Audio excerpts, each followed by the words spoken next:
Hello, I'm Seth Wilson, product manager with Eyes.ai, spelled AYES.ai. I'm also legally blind myself. I have optic nerve hypoplasia, and today I want to introduce you to the OKO app, spelled OKO. I want to give you a little bit of history of the app, tell you what it does, and give you some tips for using it. So let's get into it. OKO was born a couple of years ago in Belgium. Our founders, Michael, William, and Vincent, have a mutual blind friend named Kenny. And like a lot of us blind folks, Kenny faces the challenge of how to cross streets safely.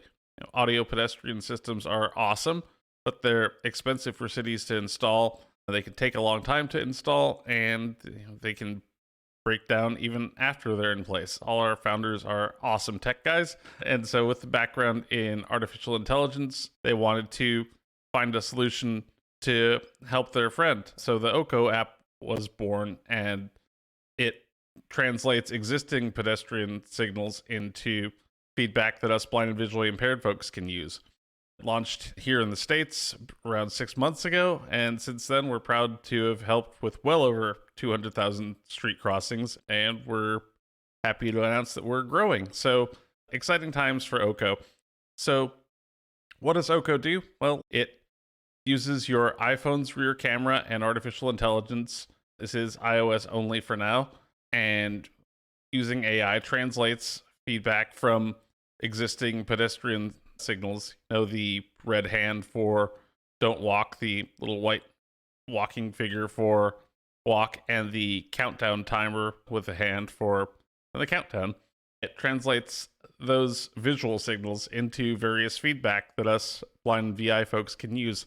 So first and foremost, it provides audio feedback in the form of a slow beep when the red hand is displayed, speeding up into a fast beep when the white walking indicator is displayed, and finally a different pitched beep when the countdown is displayed.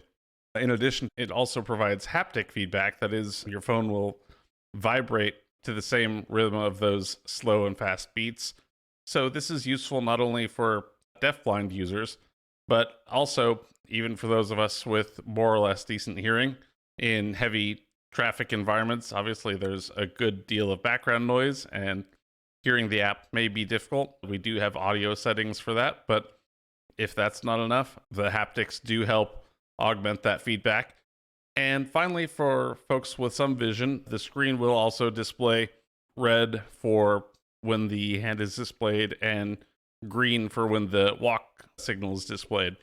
So all those various forms of feedback are available. In addition to, in one of the newer updates, also voice feedback. So the app will also say verbally walk signal or don't walk signal, respectively. Let me give you a brief demo of what that looks like. So I would approach an intersection in the normal way using my cane or guide dog, finding the intersection with my truncated domes with my cane, or my dog stops at the curb like a good boy or girl. At this point, I would open up the OKO app. You can open it manually as I'm doing here, but you can also invoke it with Siri. I won't do that now to trigger anyone's phone, but you can definitely do that. So open up the OKO app, and once you've done that, we recommend holding the phone kind of at chest level to get yourself pointed at an intersection kind of eye level.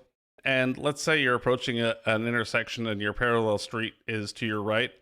If you start out kind of pointing to the left and then rotate your body from left to right, the first traffic indicator that you hear will be pointing exactly at the pedestrian signal of the street you need to cross. So once you're aligned correctly, you'll hear a slow beep like this when the hand is displayed. When the light changes, you will hear that faster beep. So red hand signal, white walking signal. Pretty cool, huh? So that recommendation that I just gave you of using the signal to line up to face the pedestrian signal can also be used as you're crossing the street if you leave the app open and continue to point it in the direction you're going. One problem that I face and that other blind users face is the problem of veering off in an intersection as you're crossing. Obviously, veering off into traffic is not ideal. Veering off course is not ideal. So the OKO app can help with that by keeping it open, keeping your phone held to your chest, as long as the phone continues to provide that feedback that you're pointed at the pedestrian signal. You're lined up correctly and you're going in the right direction. If the phone falls silent for any reason, you know that you may have gone off course and that you need to reorient yourself to that pedestrian system. And so once you hear the beeps again, you know that you're lined up correctly. So that can be helpful not only for finding the street crossing, but crossing the street itself and making sure that you're aligned correctly, especially in a busy intersection. That's one pro tip.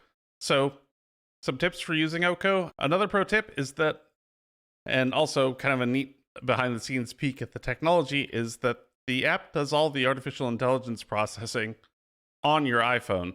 So it doesn't, for processing purposes, send any of that information to the cloud or any fancy thing like that. So what this means is you could, in theory, use the app in airplane mode. I don't know why you'd want to, but you could.